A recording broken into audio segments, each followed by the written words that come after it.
Your voice, your opinion, your community. Fact TV, free speech protected. The following is an independently produced program. The views and opinions expressed are entirely those of the producer and do not reflect those of Falls Area Community Television, its staff, or board of directors. Take a deep breath. Remember this is public access and carry on. Secrets in the shadows, lost and found. Truth in every echo, loud and clear.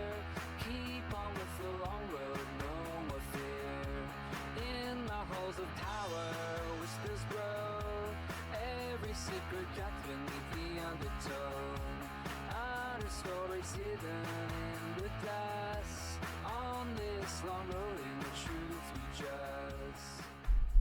Welcome to The Long Road. I'm your host, Chris Roberts. And today, we're going to talk about AI. And when I was researching for a good article or a good topic to come in, I was basically kind of blown away by an article talking about the benefits of AI. But what really blew me away was of the arrogance of the CEO that was talking about AI. You know, AI, is it good? Is it bad? Is it neutral? It all depends. Depends how you look at it.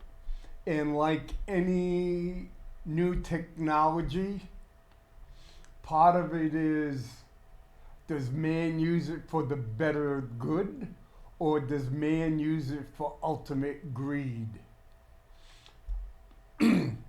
Or does man use it for power? Some people can say power falls into greed, but you can be pretty powerful without being wealthy.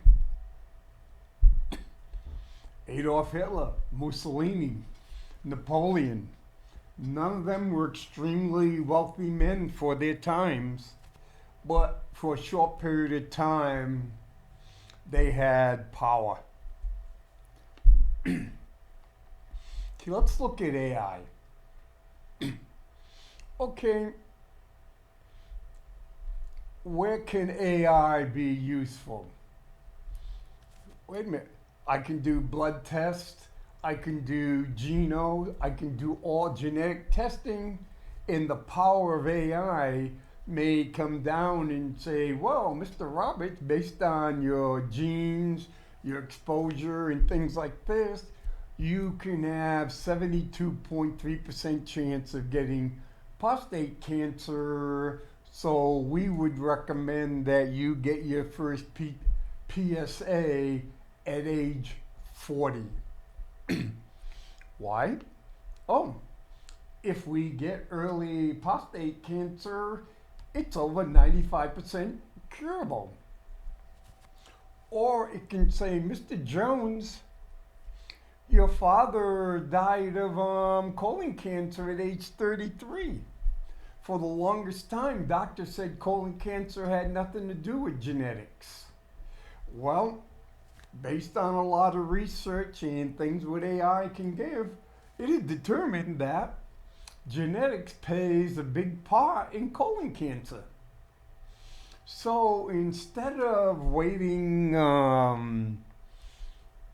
until you're 50 years old to send to that package in the mail, and easily and just throw it right back in the mail to get a test for possibility of colon cancer, or maybe wait, 50, 55, I really don't want to go for that colonoscopy. And it's like, well, you're asleep anyway, so what's the big deal? You don't even know it, don't even feel it. But wait a minute. Look at the guy, the Panther. He died of colon cancer. If colon cancer gets too far, it's basically incurable. But I have seen statistics that says if colon cancer is caught soon enough, 97% cure rate.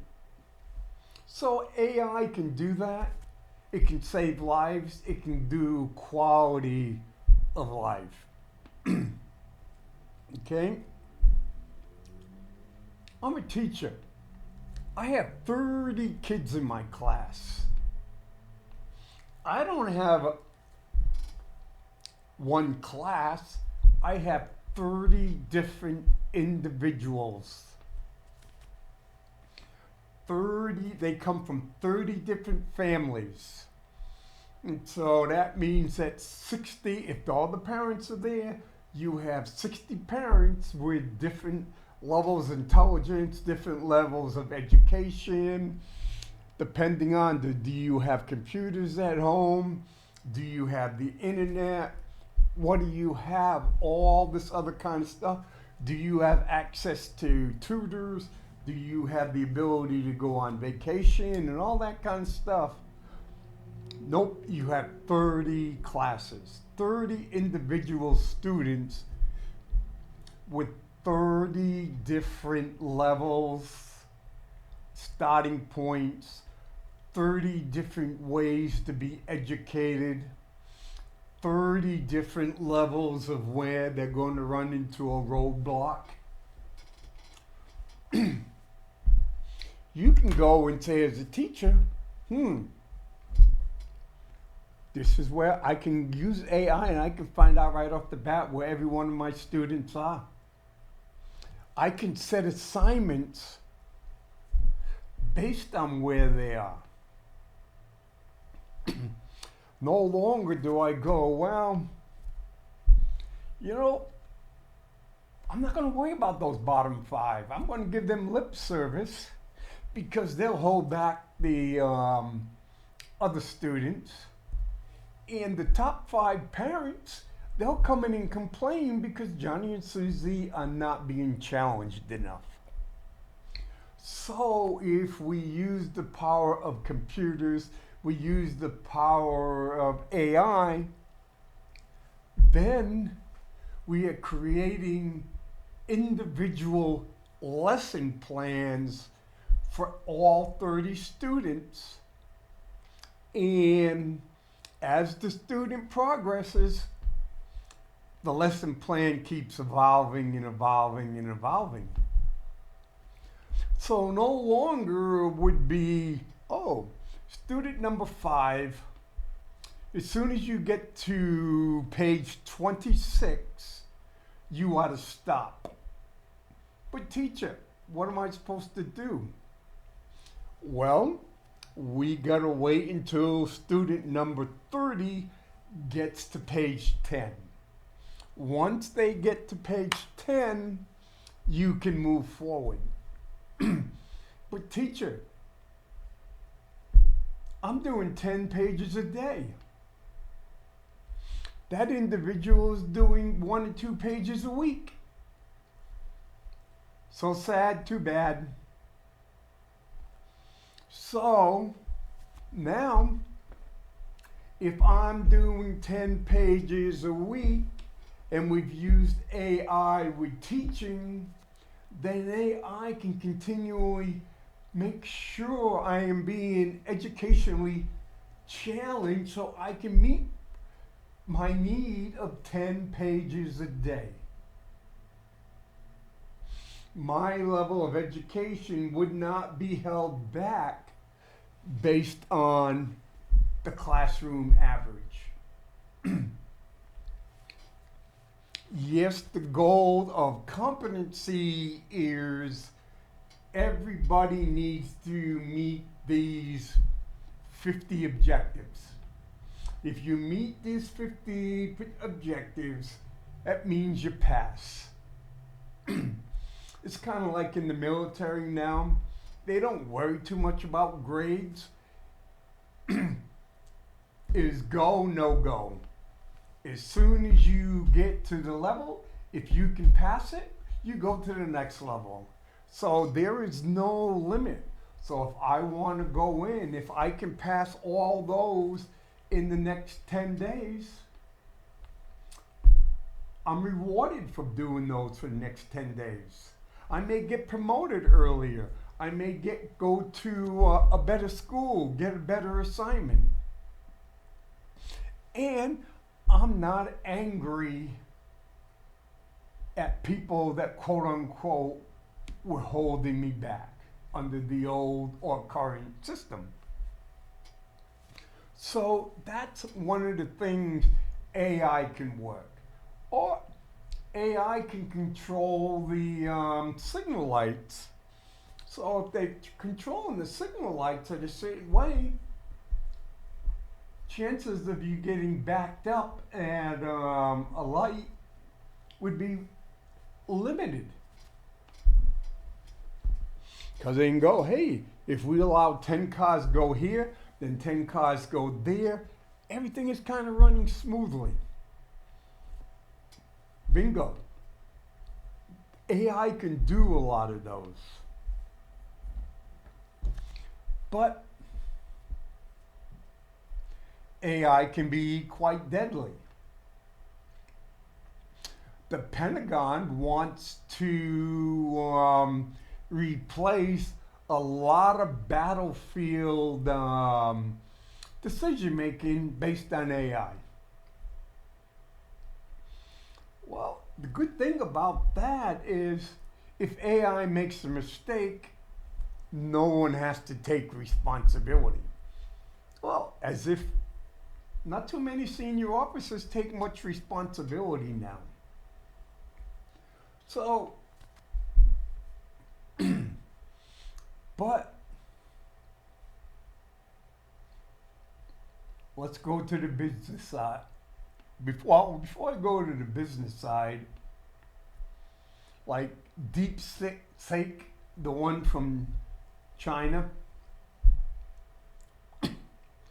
I asked it type in a few questions, and it's like, well, based on 47 different research articles, so in less than a minute, it can provide me a synopsis of, for example, in that case, the question I asked, 47 research articles. That could be a couple of thousand pages. And it did it like that. Okay. And if AI is used correctly, bingo, I can fact check something. I can fact check a lot of things. Or I can go, hey, is this true based on 23 different articles? Or this, or they can say, based on 23 media outlet articles, this is what we think is true. Well, that would automatically tell me it isn't true, because media is business, and business is about making money. Okay? Business is not about having a social conscience. Business is not about acting morally. It's not about acting ethically. The only time you worry as a business that you really worry about ethics is when you're about to get caught. When you can go and say, well, I'm an ethical person. I do everything with integrity.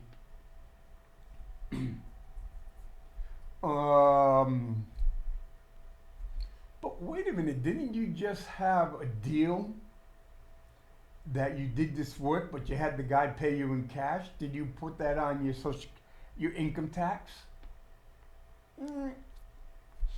Oh, yeah. I know you bought that big $90,000 pickup truck and you slap your name of your company on the side of it. But all the miles that you put on, how many of them are business miles or miles that you just like driving around, maybe going to the beach or going down the casino? Well, going down to the casino in Connecticut, Mohegan Sun. Wait a minute, you live in Keene. You're not here to drive up. You're not going down to Mohegan Sun to drive up business. No. That's personal, pleasurable, and those miles and part of that depreciation should not be going on your tax form. Business, politics, everything comes down to personal self-interest. Okay? Even if you hate yourself, you beat up yourself. And a lot of times, people do it because they get a reaction that seems beneficial to them. We may not understand why, but that happens. And so, while we're looking at the benefits of AI, and they're selling this, AI's basic property, basic goal is to increase the bottom line, to improve profits. One of the ways we can all look at it, one of the easiest ways to increase profits is we can use AI to produce more sellable products without hiring any new people. We can use AI to produce the same amount of sellable products, but with less people. But the best use of AI is more sellable products at less cost with less people, increasing the profit margin.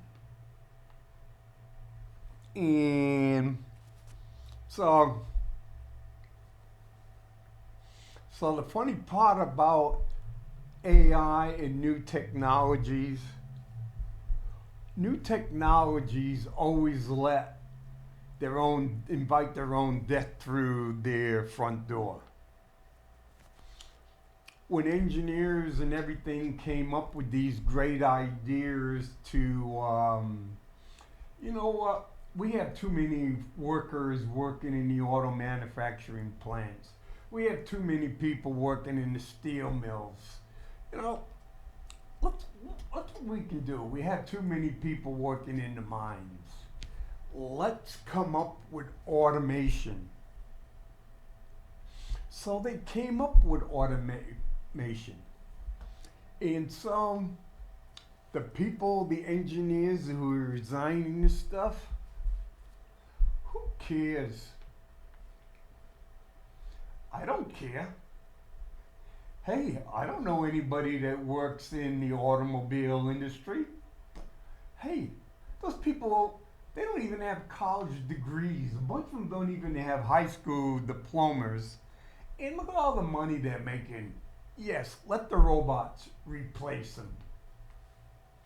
Those guys that are working in coal mines or the copper mines, the gold mines and everything, yeah, hardly any of them got any of that crap. Let's replace them. And what we can't replace with robots or whatever, ship them overseas to where people may get $3 a day instead of $15 an hour. You know what we do?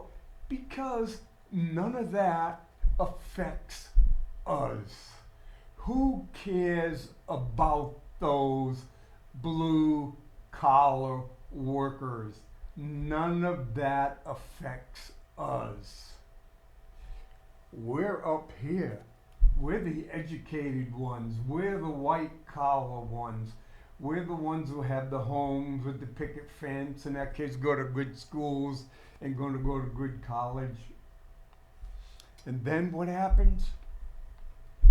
AI. AI has come along. The people that help the robotics and help bring on AI have go, hey, I don't need to go to a lawyer to take a will. I don't need to do this to draw up this. AI will do it all for me and half the cost. So AI is replacing. Oh, Microsoft says, well, you know what? Let's get rid of 10,000 people because we don't need these people to write code. AI will do that. Google says, let's get rid of thousands and thousands and more. We don't need them. AI will do that.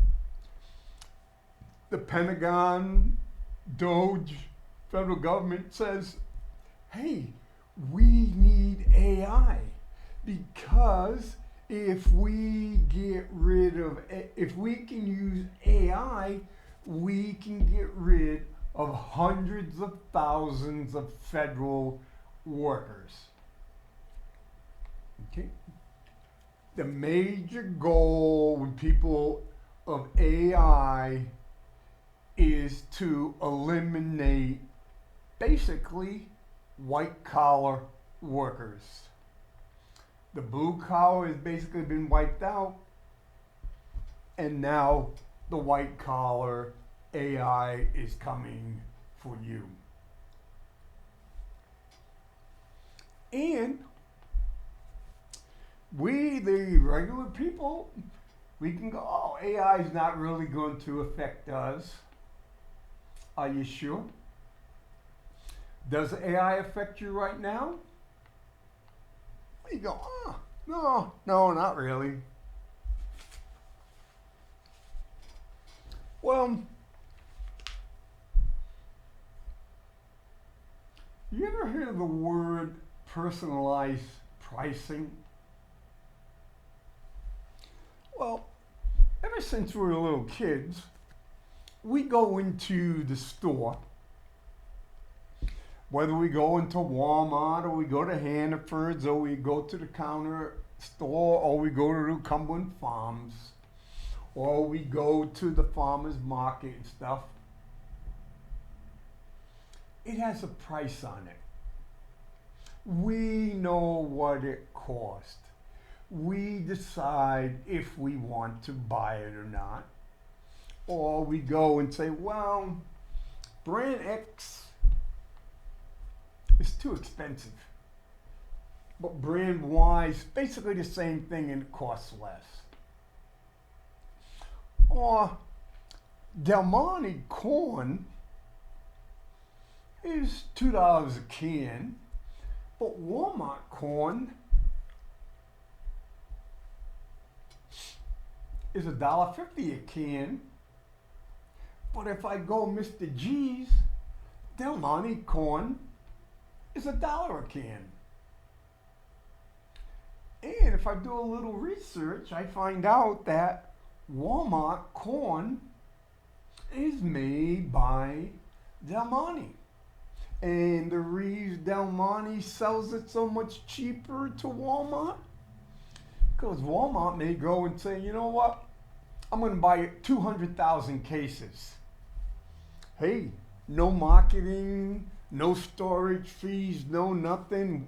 Del Monte makes it, puts the Walmart label on it, good value, and just sends it to Walmart.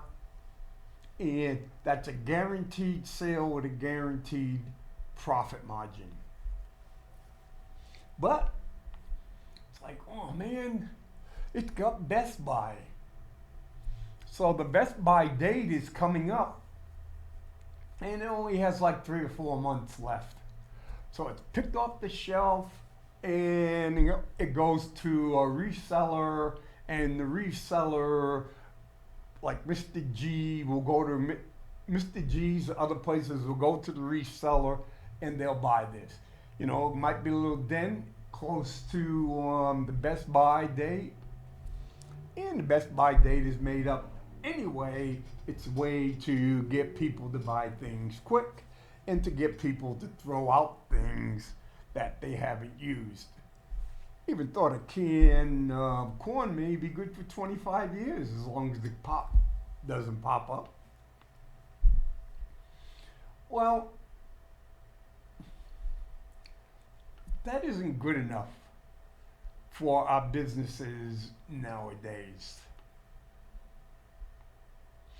Businesses now want to act like going to a flea market. They'll go, oh, what price should I be charging for this? I want to go in. Oh, who's the person coming down? Well, personalized pricing. You may not have heard the term, but there's a very good chance that you've been the subject of personalized pricing and you do not even know about it.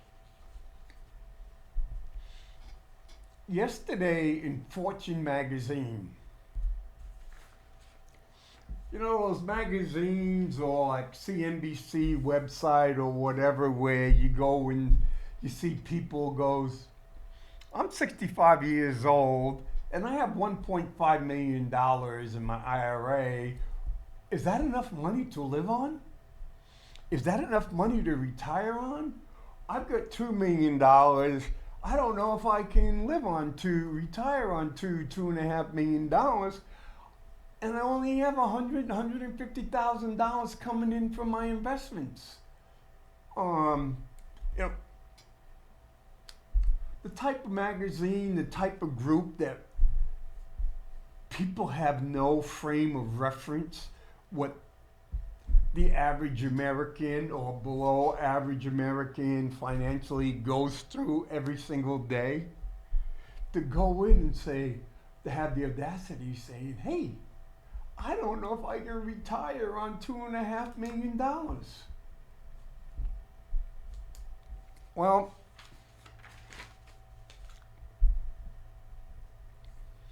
if you've flown on Delta Airline,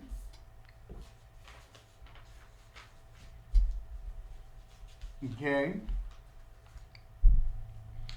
JetBlue, Virgin Atlantic, and a number of other airlines, there's a good chance you have been the victim or the benefactor of personalized pricing.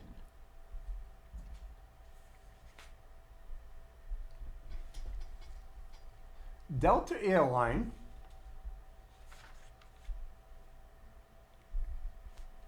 had a pilot program using AI.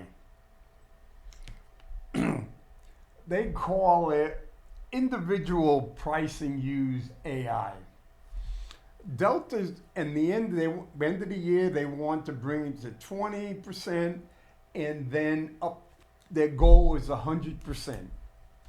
100%. So if you went on Delta Airlines website, this is their goal, and you want to get an airline ticket, there will be no price on anywhere whatsoever. AI will, Delta's AI will determine what they're going to charge you for that ticket. We're not talking going to Priceline or one of these cheapo air.com or cheapair.com. I'm talking going directly to Delta's website.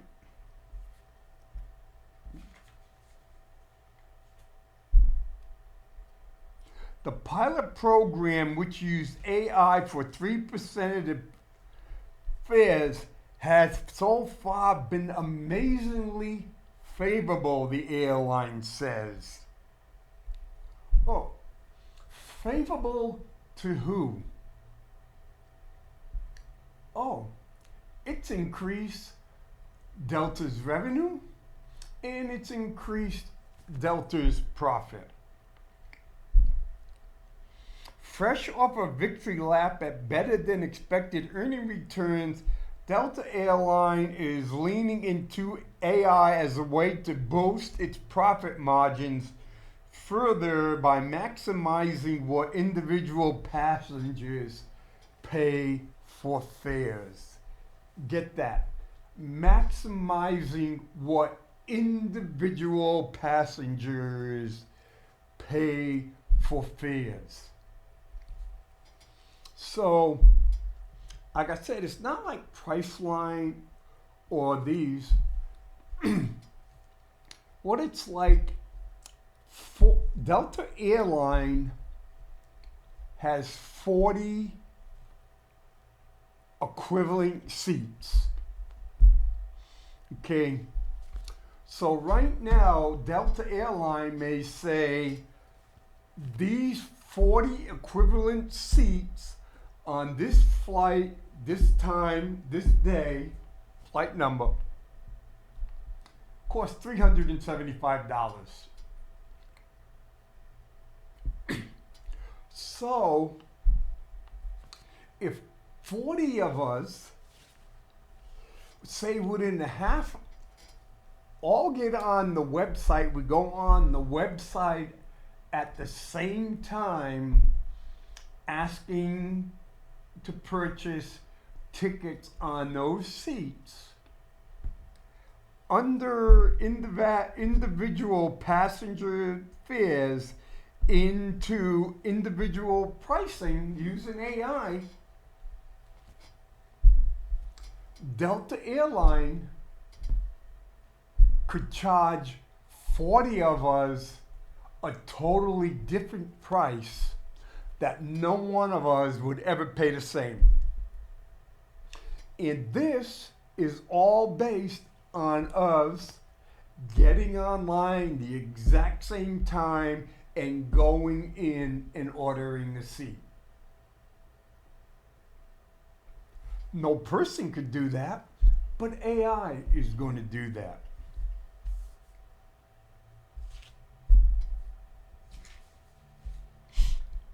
At the end of the year, Delta plans for 20% of its tickets to be individually determined using AI.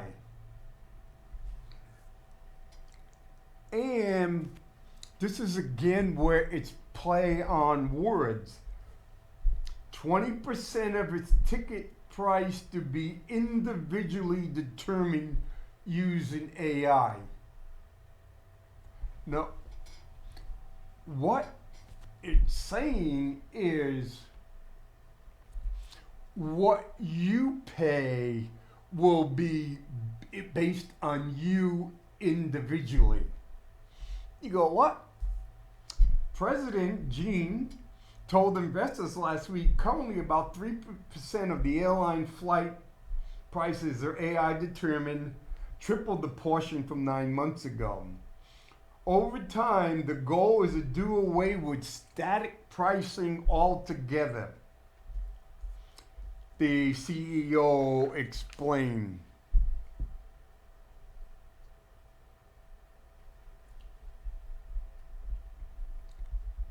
He goes, this is a full re-engineering of how we price and how we will be pricing in the future. Evidently, we will have a price that's available on a flight on that time to you, the individual. Not to everybody, but just to you.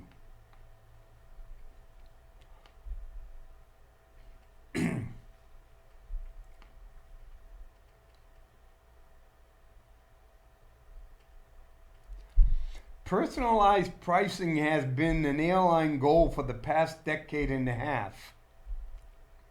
Delta is the first major airline to speak so publicly about using AI pricing. To tout it out for its potential upside at its Investors Day in the fall and to offer concrete metrics around its use in recent earnings calls.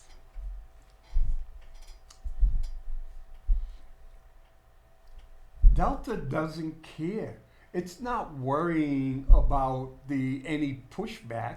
It's saying, hey, we're using it and our share prices are going to go up. Our profitability is going to go up.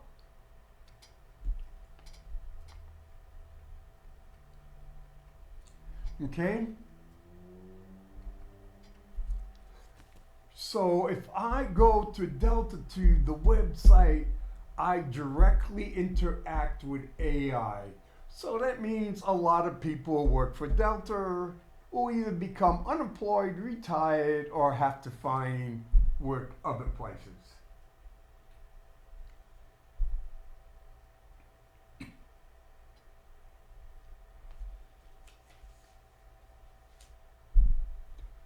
To be sure, airlines have long offered different prices to different people, even for the same route, based on factors like how the travel booked, directly via a comparison shopping site or a travel agency on how advanced they shop. As far back as decades ago, travel websites showed different prices for precisely the same itinerary based on details like which browser the purchaser was using for its fares. Oh, so if I use Safari, that means I'm an Apple owner, and I'm an Apple owner, that means I'm usually in a higher income. If I'm Google, I may be down here, or if I'm Yahoo. And so basically, is he using Google, Apple, Duck, a whole bunch. And, so we're going to maintain our prices depending on what they do.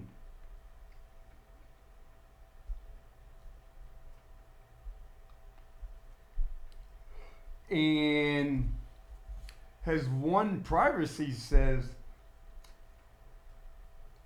the way Delta is doing it right now, they are trying to see into people's heads to see how much they're willing to pay. Delta doesn't care about the true value of that seat. It wants to maximize its profit. So it goes, Mr. Roberts, he's doing this, and this. And, what else is happening at the same time? You know, you got these companies that collect all this information, the cookies and all this stuff. Give you a good example. Amazon buys your information. Walmart buys your information.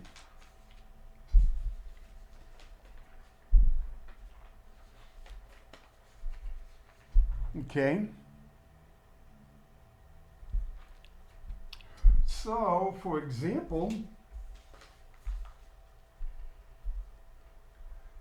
do you know that Amazon is changing prices like this all the time? Because all those cookies that you leave on your computer says what site you're going to. So if Mr. Roberts goes to Fortune magazine or goes to CNBC, okay, the demographics for those groups are, oh, their income is in here, or Mr. Roberts, he gets National Geographic, or he does this or he does that. And so what they're doing is they're creating, excuse me. Or about every 3 months, your credit card company will just say, hey, you know what? The last time you told us, you said you make this much money, household makes this much money, and how much of it was taxable. Has it changed or has it stayed the same? Okay? Or, hey, you want to fill in one of these quizzes? Hey, what do you think? Do you support President Trump's big beautiful bill? Extremely, bingo, or you're against it? So you plug it in. Oh yeah, but what is your age? What is your sex? What is your household income? We nonchalantly take it. So the data miners collect all that information. And people like Walmart and Google and Delta, things like that, that's what they do. Okay? Every day, on average, I get between 10 and 15 pieces of mail every day. Why? A few years back, I donated to Tuskegee Airmen. I donated to National Geographic. I donated to a Native American school. So I donated a few things. And what happened was my data that I was selling to, with Toys for Tots or whatever, was collected and it was sold. And people bought my data. And because people bought my data, all these different other organizations are sending me stuff, hoping that I will donate to them. And, okay, it is not going to increase the amount of money that I'm donating. So if I donate to, Boys Town this time, you know what? I'm not going to vote. I'm not going to donate to the Native American thing. Or if I donate for Toys for Tots, I may not donate to Tuskegee Eagle. But all that stuff that we do is mined and collected. And then it's resold.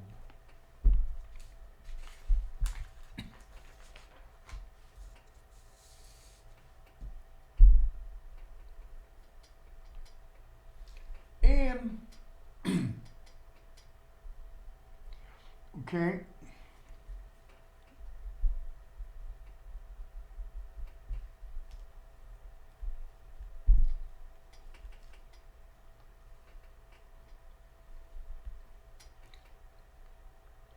Okay, I'm going to say something, but some people in the way we have it, we go along nowadays. If you say something that they don't agree with, there's something wrong with you. And I'm going to say something that I think is just totally wrong, but it's highlighted right here in Fortune magazine. Delta works with a company with this, with a company called FETCHERR. Okay, it's an Israeli company. So because I'm putting it as an Israeli company, doesn't make me anti-Semitic or racist or religious or any of that stuff. I am just stating a fact. This Israeli company has Azu, WestJet, Virgin Atlantic, Viva Aerobus, JetBlue as its clients. So what it does, it buys and helps all this data. And then they'll go, oh, Mr. Roberts, he's traveled overseas to Japan and places. He travels around the country. We do this. Oh, Mr. Roberts has Speedy Pass, so we know where he is. We have a good idea how fast his car he drives because there's data in the new car that's transported to insurance companies and other companies that collect this mega data so it cannot individually identify somebody. And so now it goes, Mr. Roberts likes to fly and he wants to do this. Mr. Roberts, okay, this is his education, this is his age, this is where he lives, this is what he does in the community, oh, he still works, all that stuff. So, if Mr. Roberts wants to go such and such a place, he's willing to pay more. So we're going to charge Mr. Roberts more.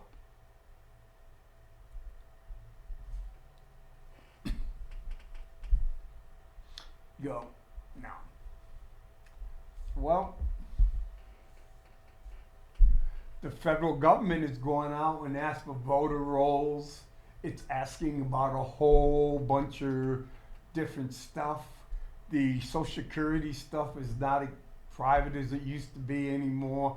Your income tax is not private as it used to anymore. To get on VA.gov, the VA is contracted with the company by ID Me. So you have to go through ID Me every time to get on to VA.gov. A lot of other websites require you use the ID Me. So everything is being kept track of. And so it says fair pricing is over.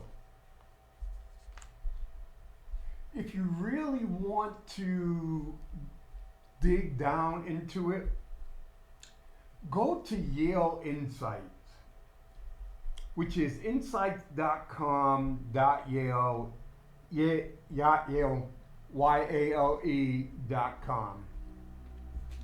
And there is a really good research article, the personalized pricing and competition.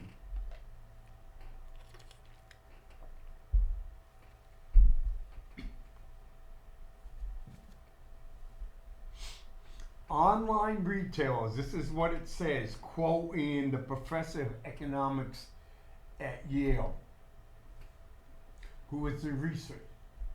Online retailers can record your transaction history, buy information for data brokers, track social media posts to understand brands that you like, and from this learn a whole lot about your preferences. Based on that, they can come up with models that are nearly specific enough to describe individual consumers and how much of each of those consumers is willing to pay. You know what we're told? It's mega. No one can really know who it is down to our name. The guy right here, Yale School of Management, professor of economics at Yale School of Management. Everything, Walmart, Target, Amazon, Chewy, they record every single transaction that you have done. They buy information from data brokers. They can buy information from Google. They can buy information from TikTok. They can buy information from Facebook. Then they can also look at your social media, which people that you like, which pictures you like, which groups you belong into. So they learn a whole bunch of preferences. Then on that, they can come up with models that are nearly specific enough to describe individual consumers and how much of these consumers is willing to pay. That is now AI. The goal of Delta and AI is to improve it from nearly specific enough to specific enough to describe individual consumers.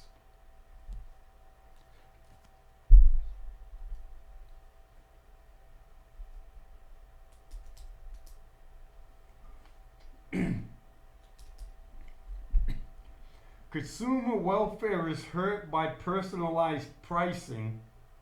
However, for niche products which are purchased by a small number of consumers, or when certain companies have a stranglehold on that data, on the data that's available,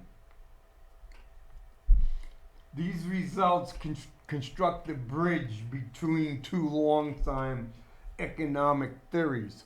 Oh. If there is monopoly, then the monopoly will charge whatever they can. But if they charge whatever they can, sooner or later, people stop.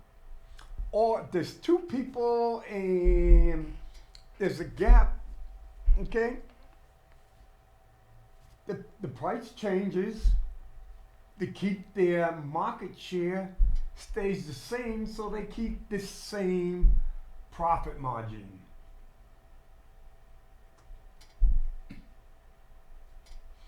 For example, these results are exacerbated in cases where there's an imbalance in data ownership. A company like Amazon knows far more about you than the local hardware store, which makes it capable of targeting consumers and prices in a way that the local hardware store cannot. In the cases of information and similarly, we should be more facetious about the effect of personnel pricing on consumer welfare.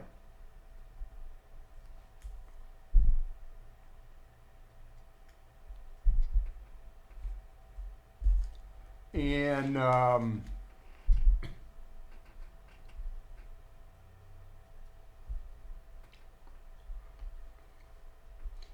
they find that personal pricing tends to create winners and losers. For those consumers who have a similar preference for all products, firms will compete for them fiercely, while for those who strongly favor one product over another, the favored firm can charge them a higher price. In particular, contrary to what one might expect, rich consumers are not always losers, as they may have a similar preference for all products.